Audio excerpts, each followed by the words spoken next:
J'attends juste le top des administrateurs. Et ensuite, je vais commencer. Ok. Alors, donc, ce soir, je vais vous présenter donc CSP, Content Security Policy, avec des techniques de bypass et une présentation de mon tool CSPass. Alors, pour ceux qui me connaissent pas, je m'appelle Julian Francisco. Mon pseudo c'est Roulian. Donc je fais partie du staff de RootMe, je suis modérateur du serveur Discord et membre de la team Quality Assurance qui reporte les bugs. Donc je suis également membre de la team CTF Ragondin. Ici vous avez mes réseaux, donc GitHub, mon blog et mon Twitter. Sur mon blog je publie des articles et de temps en temps des cheat sheets ou encore des write-ups de CTF. Donc, durant ma présentation, on va faire d'abord une introduction au Content Security Policy, donc les CSP. Ensuite, on verra comment les implémenter. On continuera sur des exemples de politiques vulnérables et des techniques de bypass de ces politiques. Et enfin, on finira par la présentation de la version 1.2 de mon outil. Alors, qu'est-ce que CSP? CSP est un mécanisme de sécurité qui a été implémenté par les navigateurs, comme Firefox, Chrome, Opera, etc. Donc CSP est de plus en plus utilisé par les applications web, et c'est très fréquent de les rencontrer lors des tests d'intrusion, donc les pen tests. Comment ça marche? C'est que en fait, CSP applique des restrictions sur les sources chargées, donc par exemple les scripts, les images, les frames et tout ce qui peut être chargé par un navigateur. Donc comment ça se traduit? Ça se traduit par une entête HTTP qui est renvoyée dans la réponse du serveur. Donc là je vous ai mis un exemple, c'est les CSP de Steam. Donc je vous ai mis cela parce qu'il y en a beaucoup et je me suis dit que ça pouvait être intéressant. Donc là ça peut faire peur un petit peu, mais on va décortiquer tout ça ensemble pendant ma présentation. Donc à quoi sert CSP? Donc CSP, son objectif principal, c'est de réduire les attaques XSS. Donc pour ceux qui ne savent pas, les attaques XSS, c'est des injections de JavaScript qui permettent de voler notamment des cookies par exemple, ou de modifier une page. Mais bon, je vais pas rentrer dans les détails des XSS. Donc le problème, c'est que l'implémentation est souvent mauvaise et c'est facilement contournable. Donc il y a un autre avantage de CSP, c'est que on peut limiter les écoutes du trafic en autorisant seulement HTTPS. Donc il y a des règles qu'on pourra déclarer pour autoriser seulement HTTPS. Donc je vous ai mis un petit exemple d'erreur CSP dans la console. Donc Content Security Policy, c'est la console des navigateurs. Donc là en l'occurrence Mozilla Firefox. Donc on verra ce que c'est de default source juste après. Donc comment implémenter CSP? Pour implémenter CSP, il y a une syntaxe à respecter évidemment. Donc les règles sont séparées par un point virgule et c'est un système de clé-valeur. Donc la clé c'est script source, enfin là, dans notre cas c'est script source, mais donc on appelle ça une directive et les valeurs que la clé prend, ça s'appelle la liste des sources. Donc on verra comment on s'en sert. Ici je vous ai mis une liste, un tableau des directives les plus connues et que il faut connaître un petit peu. Donc, je vais pas détailler tout le tableau, sinon ce serait un petit peu long. Mais donc, dans la première colonne, on a les directives, seconde colonne, l'utilité, et dans la dernière colonne, le fallback. Qu'est-ce que c'est le fallback? Le fallback, ça définit la directive qui prendra le relais si jamais une directive est manquante. Donc, par exemple, un développeur, s'il déclare pas cette directive-là, on voit que le fallback, c'est default source, et donc la règle qui va s'appliquer, c'est la règle qui sera appliquée à default source. Donc j'ai mis des petites couleurs parce qu'il y a plusieurs types de directives. Donc en jaune j'ai mis les directives fetch ou récupération. Donc ça permet de restreindre l'origine des ressources chargées par le navigateur. Donc quand je parle de ressources, je parle des scripts JavaScript, Je parle des feuilles de style, des frames, iframe, police de caractère, etc. Donc ensuite en violet, j'ai mis... non pas en violet, en vert pardon. J'ai mis les directives de navigation. Donc, qu'est-ce que c'est directive de navigation? Ça restreint les URL vers lesquelles l'utilisateur peut être redirigé sur la page. Donc par exemple avec la fonction window.location.replace par exemple. En violet, j'ai mis une directive de document. Ça concerne les propriétés de la page. Il y en a plusieurs, mais j'ai mis que base URI qui est la plus connue et la plus utilisée. Donc on reviendra plus en détail sur cette directive dans les directives vulnérables. Et en rouge, je vous ai mis des directives qui sont un peu hors catégorie parce qu'elles prennent pas de valeur. Donc je vous avais dit que c'était un fonctionnement clé-valeur, mais elles prennent pas de valeur. Et c'est surtout pour empêcher les scripts d'être en HTTP et de forcer le HTTPS. Donc forcer le HTTPS, qu'est-ce que ça apporte? Ça apporte ça limite les écoutes du trafic réseau. Donc maintenant, je vous ai mis des sources communes. Donc là, on a fait les clés juste avant. Maintenant, on passe aux valeurs. Il y a donc j'ai mis la source et l'utilité. Donc en premier, là, en marron jaune, j'ai mis des mots-clés qui sont propres à CSP. Donc non, self, unsafe inline, unsafe eval. Donc ces mots-clés sont mis entre guillemets. Donc un peu à l'inverse des langages de programmation où les mots-clés sont justement pas mis entre guillemets. Donc par exemple self ça correspond à seulement l'URL enfin le domaine de la page. Donc on viendra en détail sur ça au moment des exemples de politique. Donc ensuite en rouge on a un autre type de source qui concerne les URL. Donc là on peut voir qu'on peut déclarer à différents niveaux. Donc on peut aller jusqu'à la précision d'un fichier. Donc là si on déclare cette source là, il y a seulement le file qu'on pourra aller chercher. Alors que si on déclare cette source-là, on peut aller taper dans tous les sous-domaines de exemple.com. Ensuite, en bleu, pour finir, j'ai mis des sources un peu spéciales. C'est des sources qui sont utiles pour cibler des scripts en particulier. Donc nonce base64 par exemple, ça autorise seulement les ressources avec attribut nonce égale, donc le base64 qui a été décrit là. Donc c'est pour justement cibler les scripts qui sont exécutables. L'idée c'est de mettre un base64 complètement random, ce qui fait que quelqu'un qui veut injecter un script JS ne pourra pas guess le base64 et donc ne pourra pas exécuter son truc. Donc maintenant comment déclarer CSP? On a deux choix possibles. On peut passer par la balise meta, donc en HTML, et on peut passer par les headers. Donc pour la balise méta, il y a une petite précision à avoir, c'est qu'il faut le déclarer le plus tôt possible parce que le CSP s'applique seulement à partir du moment où la balise a été déclarée. Donc maintenant, on va voir quelques exemples de politique pour qu'on passe à des cas un peu plus concrets, que ce soit un petit peu plus clair pour vous si ça l'est pas déjà. Donc j'ai mis 3 exemples. Le premier, c'est tout le contenu du site doit être fourni par le même domaine. C'est le CSP correspondant ici. Donc je sais pas si vous vous rappelez ou si vous avez fait attention, mais default source c'est le fallback donc de quasiment toutes les directives.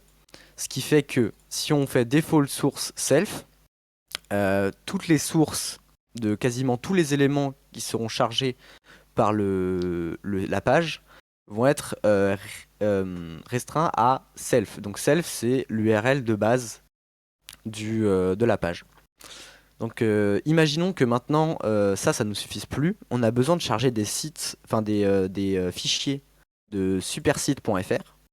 Donc c'est très simple, on a simplement à l'ajouter à la politique. Donc on l'ajoute à la liste des sources autorisées dans default source. Donc là tout le contenu du site va soit venir de self, donc de nous-mêmes, soit de https de .supersite.fr. Je tiens à préciser que le HTTPS est obligatoire ici. Donc ensuite, on va voir un dernier cas où, par exemple, si on veut faire un petit formulaire avec des images, des frames et tout, donc, et qu'on veut permettre l'inclusion d'HTML, mais pas de fichiers JavaScript, pardon, ni de script inline, parce que sinon c'est une XSS. Donc on fait default source self, donc là ça va restreindre tous les scripts JavaScript à self, donc plus de XSS. Et pour permettre l'inclusion d'images, on va mettre image source all, donc le wildcard, et child source pour les frames et les iframes. Donc maintenant, on va passer à la partie un petit peu plus intéressante de CSP. On va voir des exemples de politiques vulnérables et des techniques de bypass. Donc la première, ça va être le bypass de unsafe inline. Donc c'est très simple à bypass, il n'y a pas de bypass à faire en fait. Donc à quoi elle sert? En fait, elle sert si on a un script JS à mettre directement dans le HTML. Donc c'est obligatoire de mettre unsafe inline, sinon le script ne sera pas exécuté. Le problème de cette politique, c'est que si on injecte une balise script, elle sera immédiatement exécutée car il n'y a pas de restriction justement. Donc je précise aussi que unsafe inline autorise également les events, enfin pas les events, les attributs, j'ai fait une typo là, excusez-moi, les attributs type onError. Donc par exemple onError, onload, ce genre de choses sont autorisées. On va passer maintenant à unsafe eval. Donc unsafe eval, c'est donc comme son nom l'indique, ça permet d'évaluer du code. Donc ici j'ai mis un exemple de politique vulnérable. Donc script source https google.com unsafe eval. Donc ça autorise l'évaluation de code de google.com. Et donc en payload fonctionnel, on a ça. Data de .base64, donc une chaîne en base 64. Cette chaîne en base 64, elle signifie, décoder, c'est alert, la fonction alert en JavaScript. Donc la fonction alert en JavaScript, c'est la fonction qu'on utilise quand on veut tester une XSS, parce que si on peut faire un alert, on peut exécuter n'importe quel code. Maintenant, on va parler des whitelists abusives et des wildcards. Donc les wildcards, c'est souvent un problème dans beaucoup de sujets. Je vais pas m'étaler là-dedans. Mais donc ici, on a une politique vulnérable. Pourquoi? Donc ici, on a script source self, donc on autorise le self. On autorise tous les sous-domaines de Twitter, tous les sous-domaines de Google et tous les sous-domaines de Google Analytics. Le problème de ça, c'est que là, on a l'impression que ça peut être safe parce que c'est des sous-domaines de Google. Il n'y a pas de souci avec ça. Sauf que le problème, c'est qu'on peut faire un exploit JSONP. Qu'est-ce que c'est JSONP? C'est qu'en fait, il y a des sous-domaines de Google ou de gros sites comme ça qui proposent une API qui permet d'exécuter du JavaScript donc avec le paramètre callback. Ce qui fait que si on arrive à trouver un API, enfin un endpoint qui exécute du JS, on aura automatiquement une XSS ici, alors qu'il y a seulement les sous-domaines de google.com, etc. qui sont autorisés. Donc pour trouver des endpoints JSONP, je vous recommande le repo GitHub JSONB. Il n'a pas été mis à jour depuis longtemps, mais il y a quand même pas mal d'endpoints dessus. Donc je vous invite à aller voir.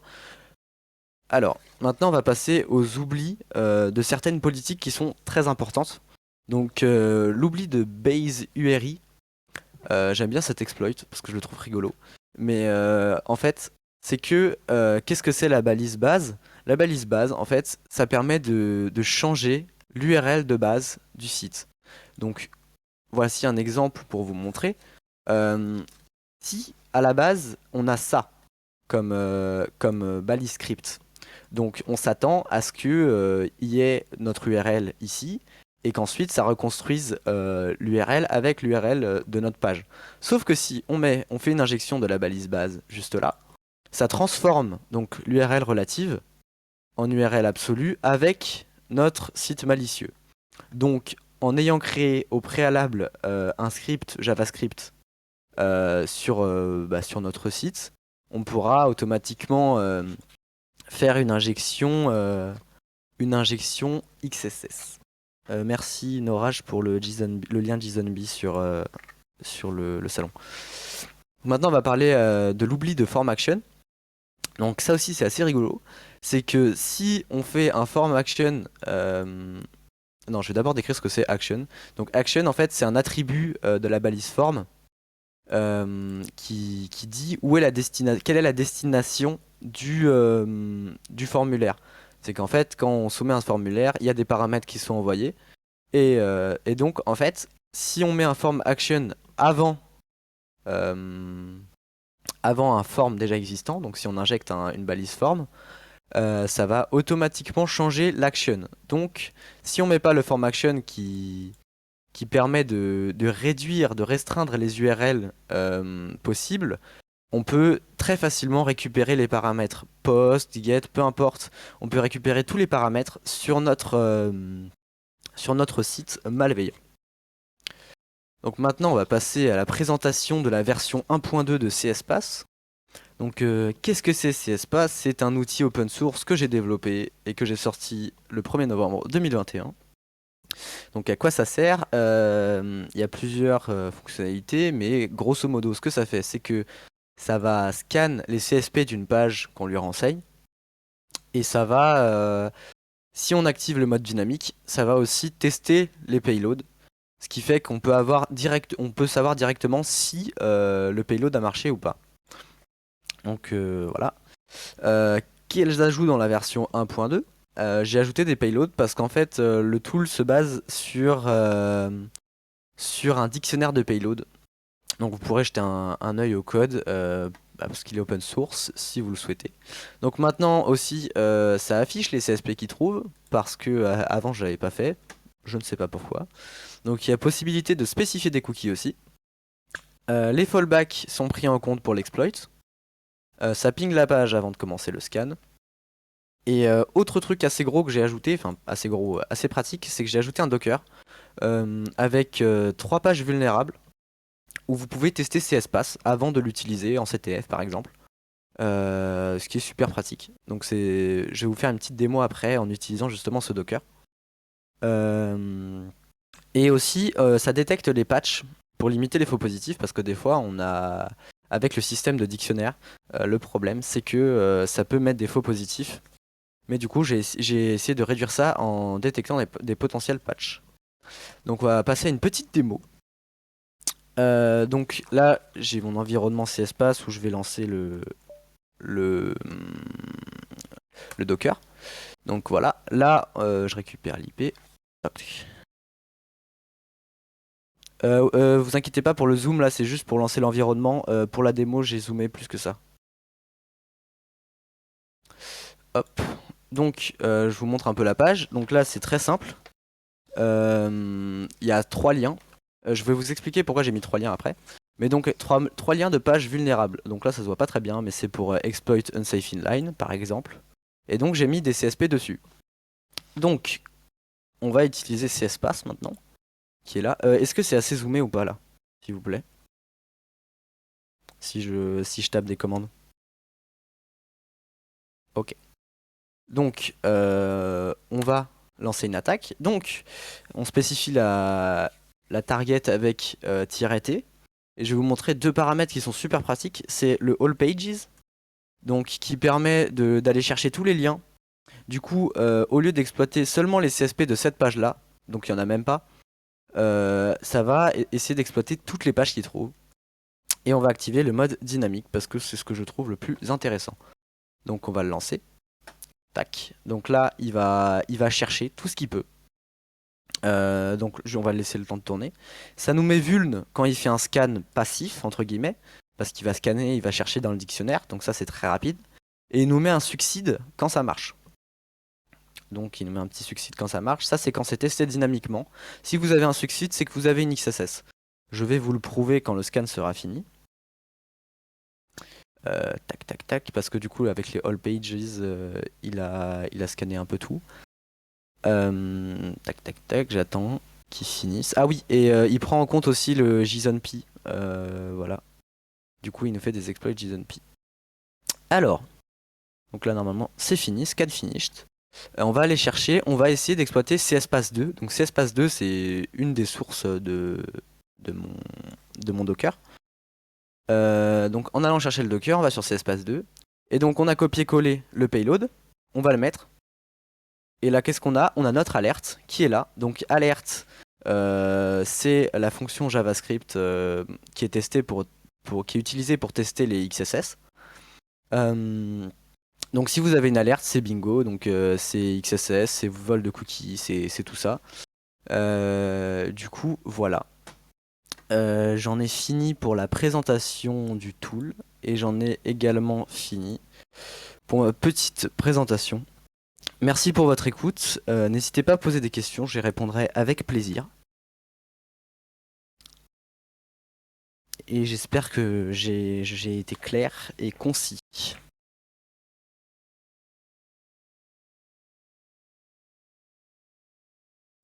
Alors, comment je fais pour savoir que ma payload a trigger une XSS? C'est dans le code en fait. J'utilise Selenium pour scan dynamiquement. Ce qui fait que et il y a une fonction qui permet d'attendre un alerte, enfin une alerte. Et je te laisserai regarder le code Frazzo. 123, bonsoir. Ton tool construit une payload fonctionnelle avec du JSONP. Oui, il le fait. Donc ça fait partie du dictionnaire d'exploit, je vais vous montrer. Donc là, il a détecté un sur CSPass3, il a détecté un JSONP. Donc ça, c'est un payload JSONP. Vous voyez avec le callback qui est juste là. Donc on va le tester. Tac, on copie-colle le payload. Toc, toc. Et si on va sur CSPass3, ça va nous trigger la XSS. Normalement. Voilà, ça nous trigger la XSS. Alors, la question, ça change quoi le dynamique? Je vais vous montrer la différence. Donc, le dynamique, c'est qu'en fait, il va faire un scan dynamique. C'est juste que parfois, en pentest, on n'a pas envie que... Parce que le scan dynamique, évidemment, ça envoie des requêtes, et ça en envoie pas mal. Par exemple, bah, regardez le nombre de requêtes qui sont envoyées avec le scan dynamique. Donc là, on se fait cramer assez vite. Alors qu'avec juste le All Pages, ça fait un scan très rapide. Et donc, ça nous sort juste les vulnérabilités potentielles qu'il trouve.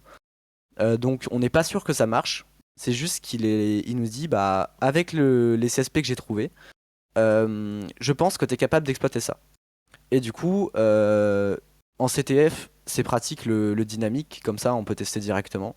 Alors qu'en pentest, peut-être que le non dynamique serait un peu plus discret. Est-ce que ton tool permet d'exclure des répertoires ou certains sous-domaines ou domaines dans les CSP? C'est-à-dire, j'ai pas bien compris ta question, Uvision. Void stack, pour checker que l'exploitation s'est faite avec succès, tu regardes dans la réponse si ce que tu as injecté est présent. Non.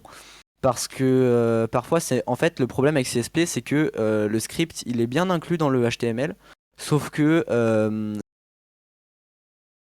je vais vous montrer, je vais vous faire une petite démo. Donc là, là, je suis sur CSPass3. Si je mets un payload XSS normal, ça me trigger rien du tout. Sauf que si, donc ça me trigger l'erreur CSP là que j'ai mis en screenshot tout à l'heure. Sauf que si on va chercher ici, on voit bien que l'alerte, je vais essayer de le mettre en plus gros. Ici, là, on voit que le script a été injecté. En gros, il va pas tester sans dynamique, il regarde juste les CSP. C'est ça, Nuts, c'est exactement ça. Sans dynamique, il regarde juste les CSP, il en déduit des payloads si j'ai bien compris.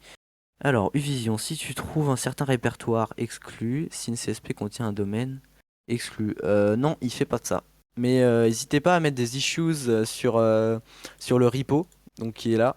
Il me semble qu'on vous a mis le lien sur le salon. N'hésitez pas à proposer même des PR ou quoi que ce soit et ce serait avec plaisir.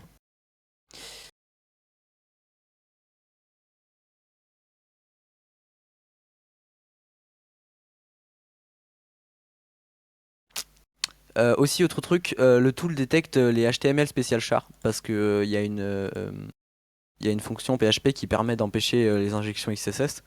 Et donc le tool le détecte aussi, donc voilà. C'est juste un petit détail, c'est qu'il n'y en a pas dans le Docker, du coup, voilà.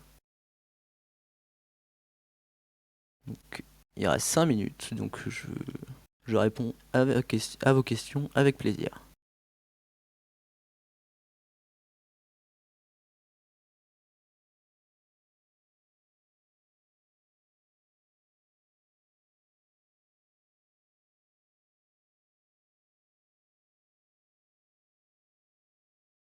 Pour la détection, il regarde si les balises sont encodées automatiquement.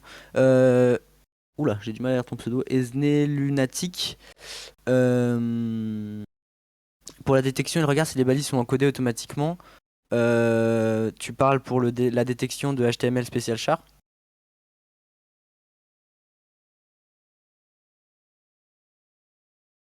Des nouveaux chats. Ouais. Alors, Nuts, j'ai mis un chal dans le backend de RootMe qui sur du bypass de nonce. T'as pu trouver des vulnes real world avec ce tool Roulian.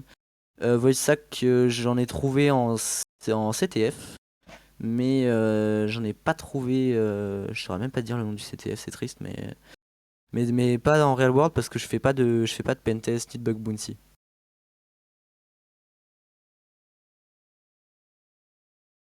Alors, s'il vous plaît, n'utilisez pas ces espaces sur RootMe. Vous apprendrez pas.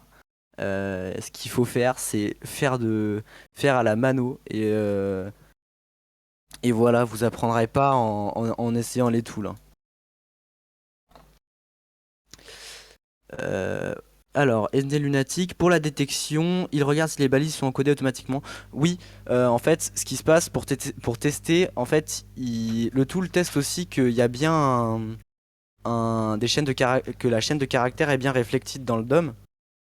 Du coup, ouais, il teste parce que quand c'est HTML spécial char, en fait, je sais pas si tu connais les détails, mais c'est encodé en EGT point virgule et du coup, on le c'est facile à détecter. Euh, Qu'est-ce qu'il ferait pas?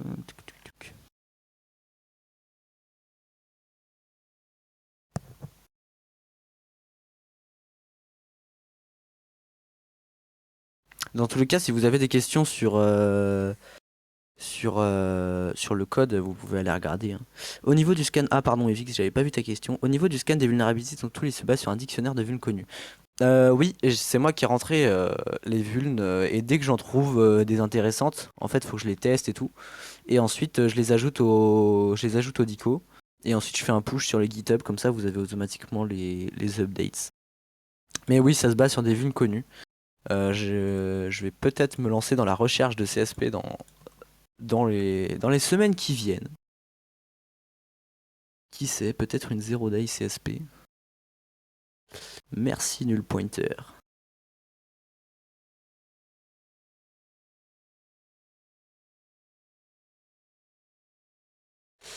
Merci, Frazzo, c'était avec plaisir.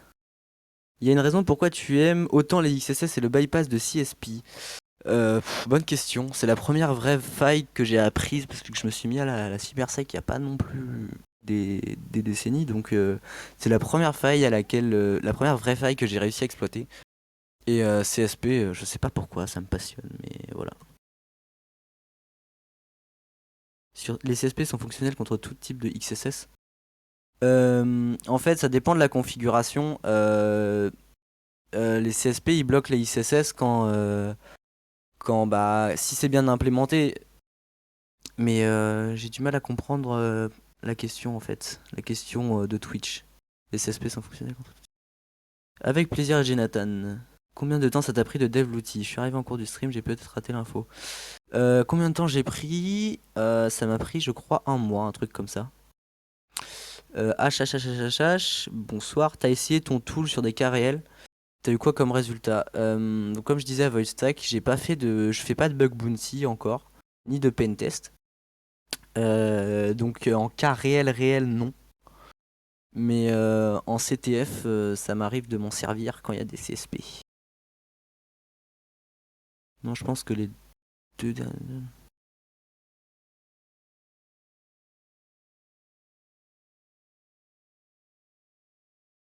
Je crois qu'il demande si. Ah, bah en fait, il y a des politiques CSP. Merci Matou29 pour la transcription. Il y a des CSP qui sont imbypassables, hein. Tu mets script source non, c'est terminé, hein, tu peux rien faire. Mais en même temps, le truc, c'est que il faut trouver le juste milieu entre le script que tu veux utiliser pour ta page et la sécurité que tu mets par rapport aux autres CSP. J'en ai pas parlé parce que j'ai pas eu trop le temps. Euh, mais il y a des. Vous pouvez chercher sur internet quels sont les conseils de bonnes utilisations de CSP. T'as quel âge et tu fais quoi dans la vie? Je suis lycéen en terminale. Donc quoi comme études? Bah je fais pas vraiment d'études. Disons que je passe mon bac, c'est tout.